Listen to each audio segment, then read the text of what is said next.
So I'm working from a basement. Where's everybody else working from?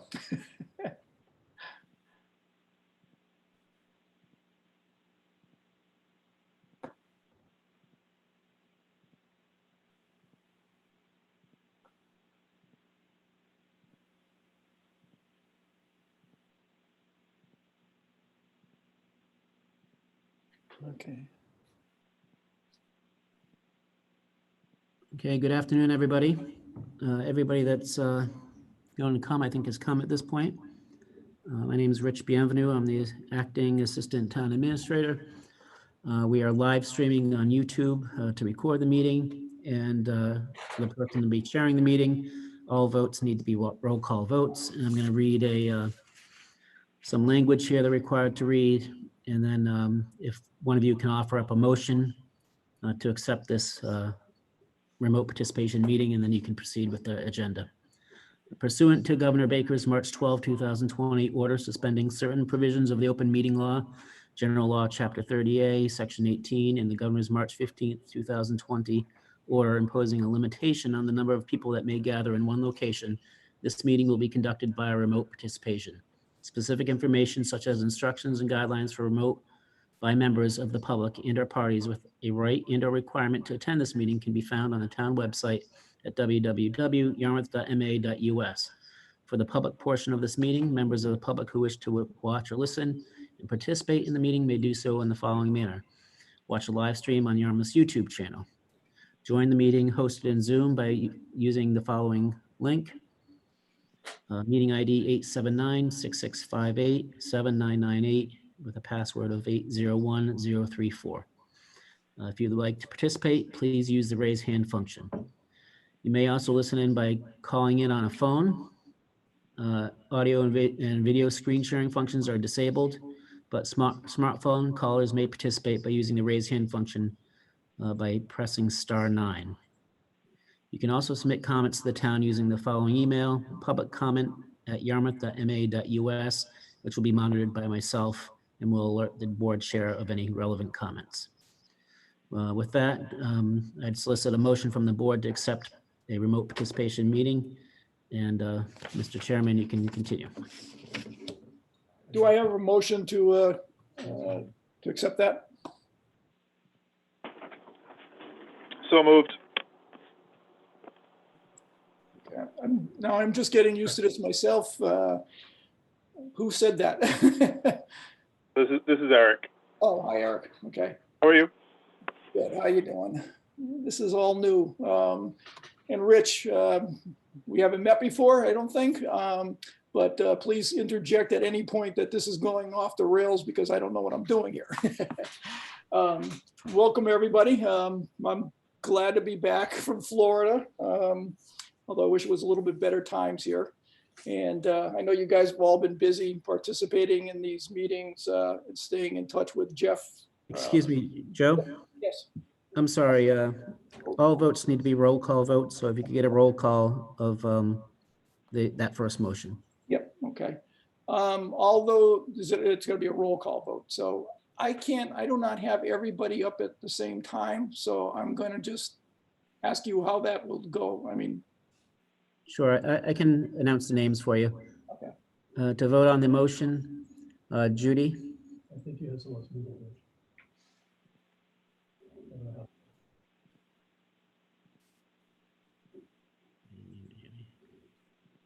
Yes. There's Judy. Okay. Jeff. I'm still muted. All right, I'll get you. Yes. Brian. Yes.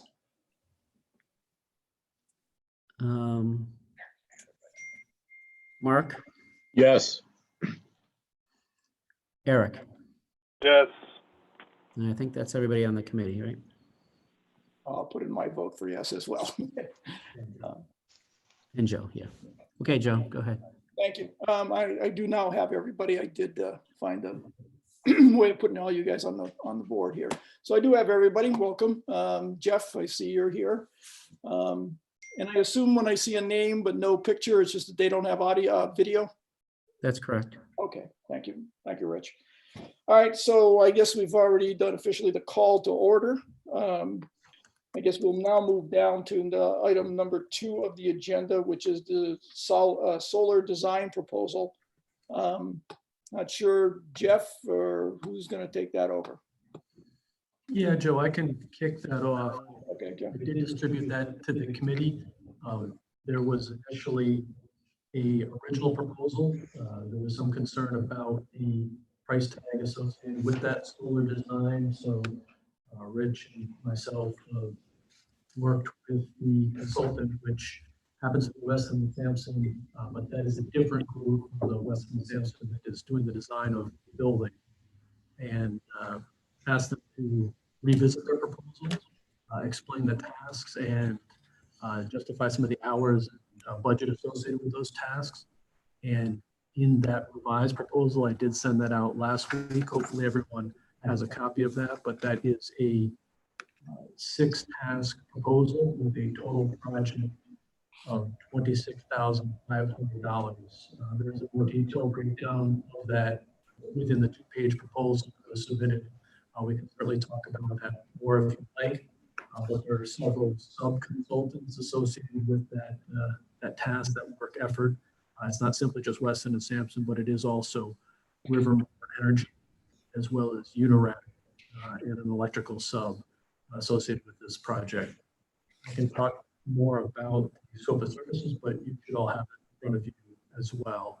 Rich may be able to add some components if needed, but really we want to have an opportunity for the committee to ask pertinent questions and then have a formal vote on this proposal. Okay, I will start. I guess we'll do it the same way we did the kind of the roll vote, because I don't know how else to proceed. But Judy, you're my first one up in my left corner, so I'll start with you if you have any questions. Okay, now I'm just learning this too, so can you hear me? Yes. Okay, so first of all, I wanted to thank Eric for posing some questions that made us look more closely at this. When I looked at it, it seemed like the task 6 was the one that was most reduced in scope. I was pleased that the number came down so significantly. That was really nice. On the first pass, I had been a little bit concerned that although we'd been talking about the readiness of the project all along, that then there was going to have to be more assessment about the structure. So those are pretty much my observations. And then my concern would be that on the number 6 with the reduction that was in the description, is that going to, what's the impact of that on the outcome? So that's my comment. Who wants to, do you want to ask questions first? Who wants to address that question, I guess? Well, I can take a shot at it. Jeff, just turn that down a little. As I understand it, the facility was designed to accommodate a solar installation on the roof. So this would be the cost to finalize that design. And it's included in our proposed project for the MVP grant, which is to utilize solar at the DPW facility and the Fire Station 3 across the street with a battery storage for resiliency. So that's that cost associated with that. And to the extent that that project would need any further design specific to the MVP project, as I understand it, that would be part of the costs that, if any, would be requested as part of an implementation grant of up to $2 million. We're going through all this work and this design work so we can actually install something. And so the expectation is the state would look favorably upon our application of our project to complete the project. Rich, could I just clarify something on that? Maybe it'll stop some other questions down the line, because I did have a couple myself on what the differences were. Are you basically saying that the difference or the reason this could be lowered was there was in the initial proposal items that were actually going to be done as part of the original work or shifted over to the fire station work? And I think we did ask them on a couple of occasions to go back and recheck the actual scope of work they were performing compared to what was being done on the DPW facility itself. But then also at the rates and the time and effort required for all of that. And so after 3 rounds of going back and forth and some follow-up questions, they kind of got our point and adjusted accordingly. To the extent there's anything that would need to be wrapped up, we contemplate that it would be done through the implementation grant. Okay. Let me just check in Kurt Sears. Kurt, can you hear us? Yes. Okay, you're in the meeting. Hi, Kurt. How you doing? It's Joe Rodericks. Kurt, do you have video? Good. I'm trying not to. I have your video. Hey, I washed my hair for this. You can at least turn it on. Yeah, I have your video. Okay. Well, we've been going down what we're doing right now is going over the proposal for the solar and just asking questions in order of what I see people on the screen. And I was staying with that, actually, you popped up. I think it's actually Brian now is my next one. I'll go to Brian first. You have any questions, Brian? I do not. Okay. Mark, That, nice to hear from you. yep, same here. Live from the Berkshires out here. Yeah. The only question I just want to make sure that we have coordination with the electrical connections. And just want to make sure we don't get to a point where it's like, oh, you know, we weren't able to make the coordination on the electrical, so the thing's not, you know, going to work properly, or there's going to be extra costs or something like that. Just want to make sure that, you know, as they say in some of the movies, all the ships are sailing in the same direction. That's all. And I would. Yeah, I can probably comment on that briefly. We'll make sure that gets fully coordinated. This effort that with the proposal before you is really design work, but certainly when it gets to construction, that'll be very important. I think the timing of this is a good one as well, given that we're fairly early in the construction portion. That would line up pretty well with the grant if that does move forward this summer. I was looking at task 5 and just trying to highlight that. That's all. Yep, absolutely. Let's see, I think that's Eric. You were the one with a lot of questions early on. You're my next box. Thank you. My only question would be similar to those that have already been asked. Task number 6 states a preliminary design and construction cost. I don't have the initial estimate in front of me, the first one. I didn't know if that language was different than the original estimate. I just wanted to make sure that we are not getting a preliminary plan for the reduced amount, and then we are going to be faced with having another, essentially change order for another significant amount for the plans that would be considered, final enough to implement the plan. I don't have the Preliminary bothering me. There was a original, an amended proposal. I think it was around order of magnitude around mid-30s or high 30s. And then the final one was a reduction from that. And I don't recall if the language changed for that task 6 or not.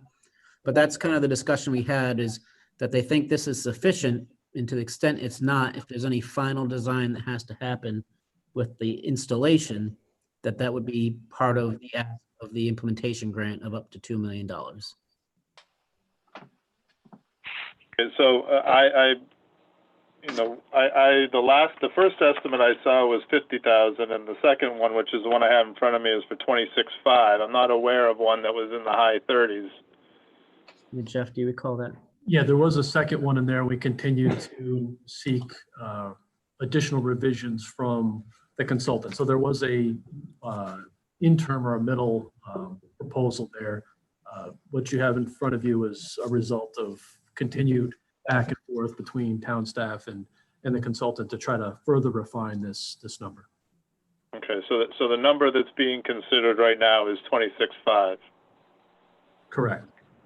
Okay, and that will be the, I want to emphasize, will be the amount that will be coming out of our contingency, and any final documents necessary to implement the plan will be, Rich, you said coming out of the grant? Right, that's what we would anticipate. We're trying to design a project that would be covered by that grant. This at no cost to the town. Yeah, I know we've got a pretty healthy contingency. I'm just, I'm nervous that we're taking some significant whacks out of it here before we really even, made significant progress. To that point, if I may, and it might be a little bit of a sidebar here, but I was going to ask a question about the contingency only in regards to our biggest fears was underground material, deleterious material that we might find during excavation. Have we pretty much excavated everywhere that we could encounter that, and we know what we're dealing with, or we still have unknowns in below surface? Paul or Wes could comment on that. I think we're in pretty good shape, but they might know that a little Yeah. bit. I can.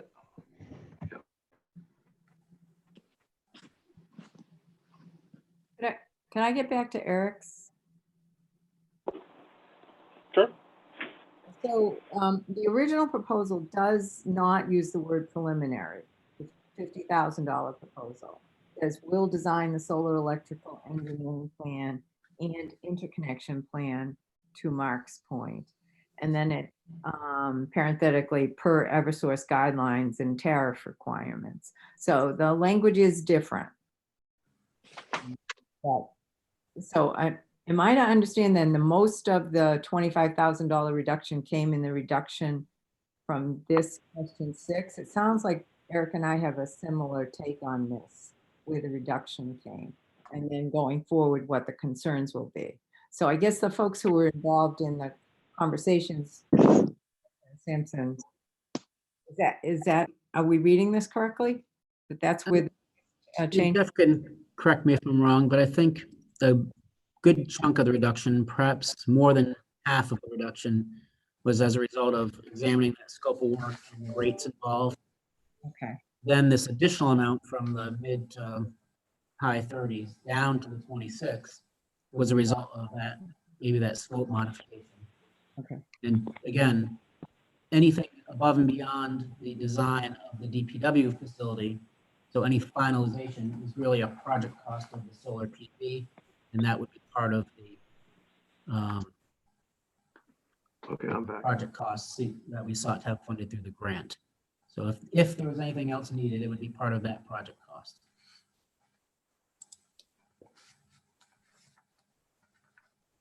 Okay. Eric, were you finished with your questioning? Yeah, I mean, it sounds to me like the balance is going, the balance that would have otherwise been paid out of the contingency is going to be taken out of the grant. So, I guess I don't care where the balance comes from as long as it's available, and, this is the dollar amount that we need to get the work done. Well, correct me if I'm wrong, Rich. This dollar amount, 26, gets us sort of in the door to get the grant. And then when you get the grant, then you move forward with spending the rest of the money that you were just referring to. Yeah, and I'm no engineer by any means, but I guess the way my layman's terms of understanding it was, it's the work that's required to be done with relation to the facility, and to the extent anything else that would need to be done would be a result of the project, assuming that it goes forward. If it doesn't go forward for whatever reason, then you wouldn't incur the cost either. Jeff, were you going to say something? Jeff Colby? No, you're probably hearing feedback from my computer and Rich's speaking. Oh, okay.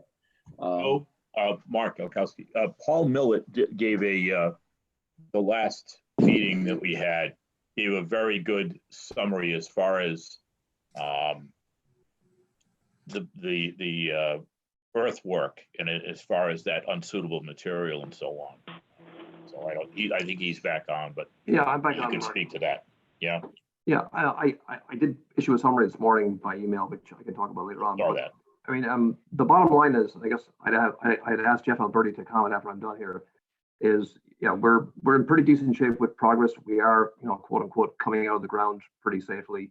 We have not had any inordinate or unusual amount of unforeseen conditions or additional costs we did not factor into the project.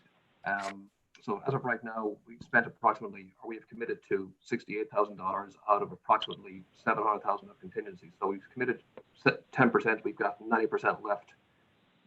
We have quite a ways to go, but I think, we're in pretty good shape. I don't have a crystal ball to see how far, what may happen in the next year or so, but most of the uncertainties on jobs like this are when you're coming out of the ground. My only question to Jeff Alberti and Tony would be, what's the worst case here with the actual final design? Is there, once we do the preliminary piece, is there additional work to be done, and who's paying for that? So I just wanted to respond on the soils. As you indicated, we're coming out of the ground now, and so there's a process of reconciling the amounts, not only in quantity but in the disposal category. So there's a little bit more work to be done on that, but there's no major surprises at this point. But certainly we have to get with the contractor and finalize those numbers. Paul, to your second question, are you asking about what impacts to the building and how would those be addressed? Yeah. And I can tell you that for many of these facilities, when we've added, towns or communities have added solar panels or PV arrays to the roof of these structures, the building costs are minimal, assuming that the system's designed for the loading that we've built in, the additional collateral loading. It's typically just a clip-on system, and then there's some penetrations in some infrastructure for conduit. It shouldn't have a major impact. I can't speak to the electrical question, if there's going to be a direct connection. That's part of what I think is coming out of this study. And certainly once the loads are known and the interconnection requirements are identified, it would just be some sketches that we'd have to issue to a contractor to make those modifications. So more to come on whether there's a cost impact to that. And I think that would be part of this potential grant that's being discussed. But nothing that concerns me based on the preliminary planning that was done to get us a roof that can accommodate these. Okay. So we basically, again, the point of my asking the question about the contingency is the soil was what we anticipated to be the big hit. I know the lift came in, we had up like at $70,000 up to this point, but it doesn't look like we're, again, nobody can predict the future, but it doesn't look like a huge hit that we would take. And I thought the underground was the most possible as far as getting hit big time. So the bottom line is, it looks like we're okay contingency wise. Not that $26,000 is going to take a big hit out of the 700 or the original 700, but we're good with this $26,000 as far as money goes. Does anybody have any other questions about the study itself? I mean, I think want to go to a vote. I think we have to rely on Jeff Colby and Brian and Rich to who have negotiated this, that, this is they did what we asked, which was to lower it. And now it's a matter of moving forward, whether we want to move forward with it. And I think the committee still believes that getting these plans prepared for submission is a good thing to do at this time. But do I hear a motion or another question? Or do we go home? No. Joe, I'll make the motion that we approve the expenditure for the preliminary solar design. Do I hear a second? I'll second it.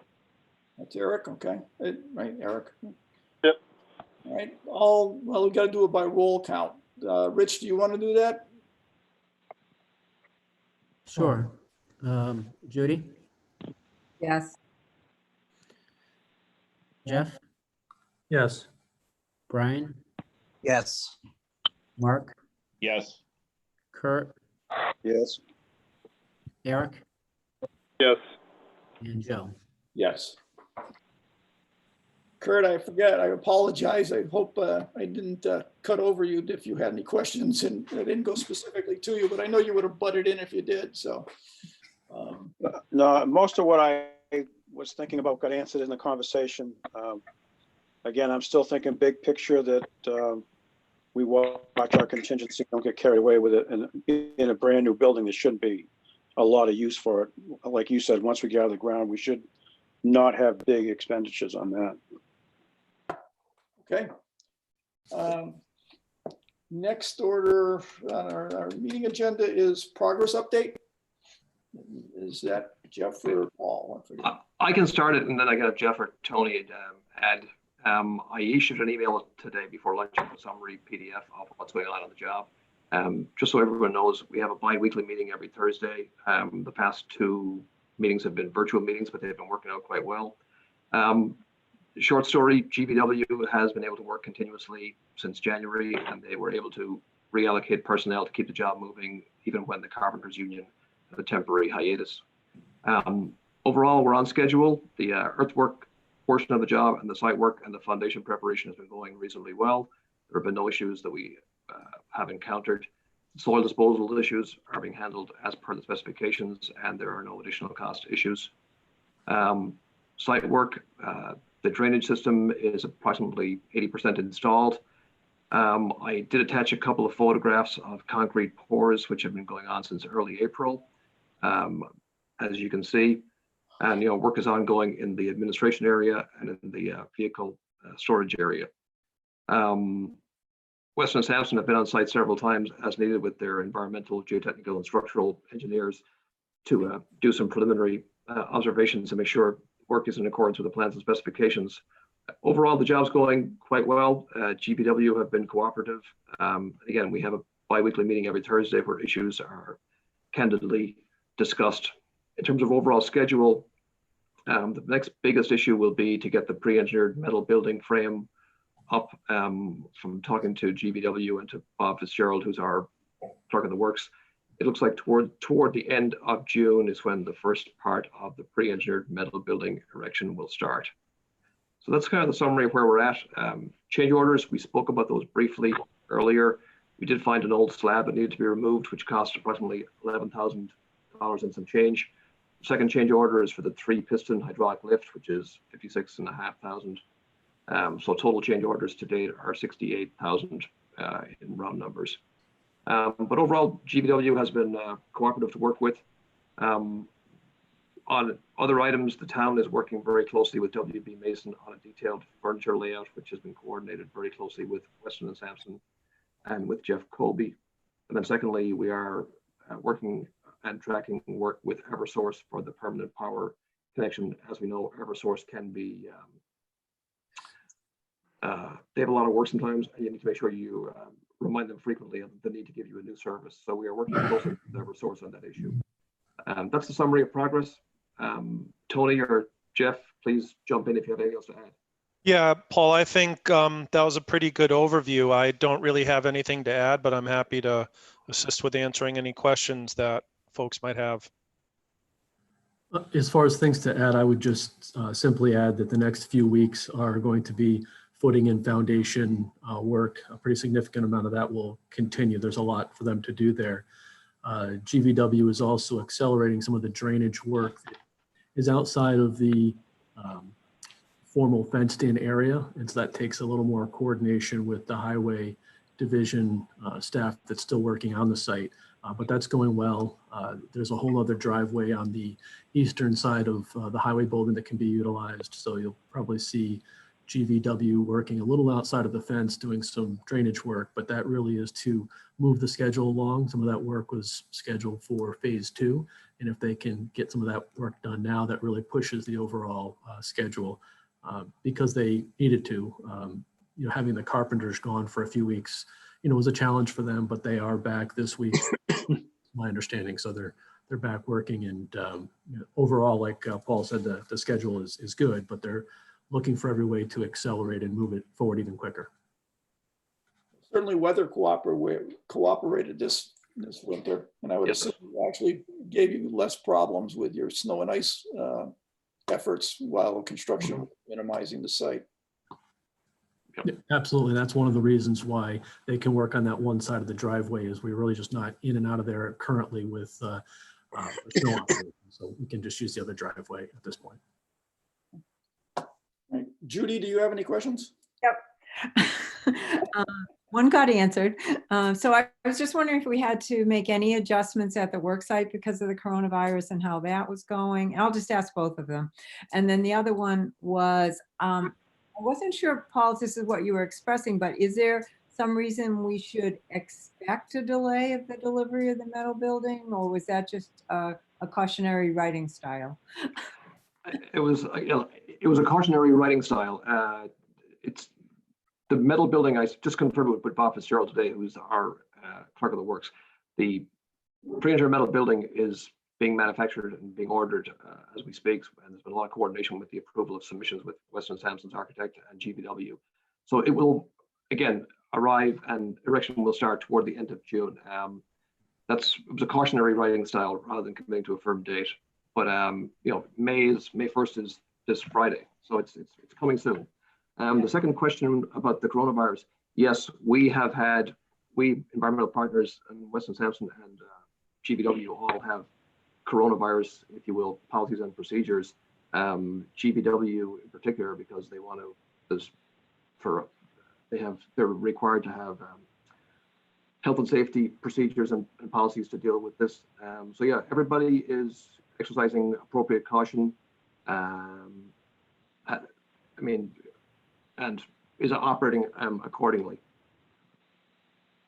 The impact on the job, Judy, I mean, candidly, GVW has not asked for any extra time at this time for the delay, if you will, that could be associated with the coronavirus.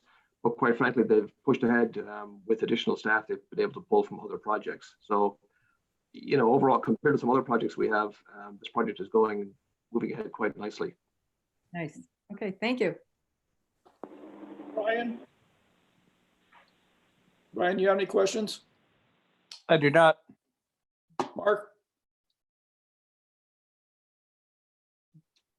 Mark, you there?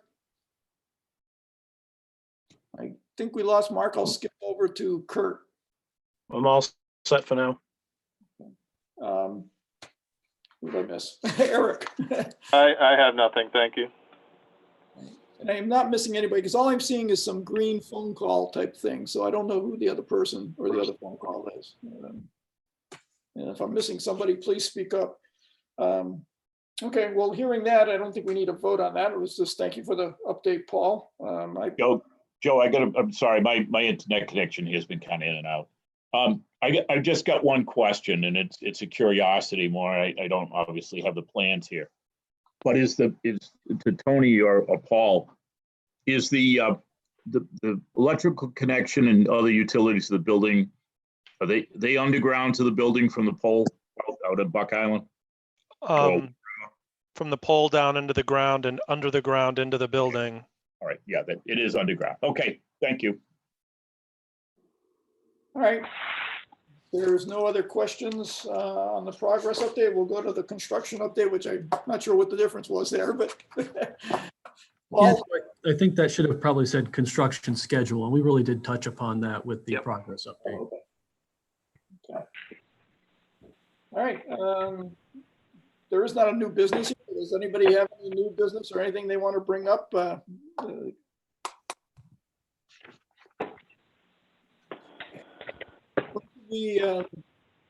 we just still doing meetings on an as-needed basis, Jeff Colby? Well, that's really up to the committee. We certainly will have meetings called when there's significant business needs to happen, as we did today with the proposal that impacts the contingency. We want to talk about that and have an open dialogue.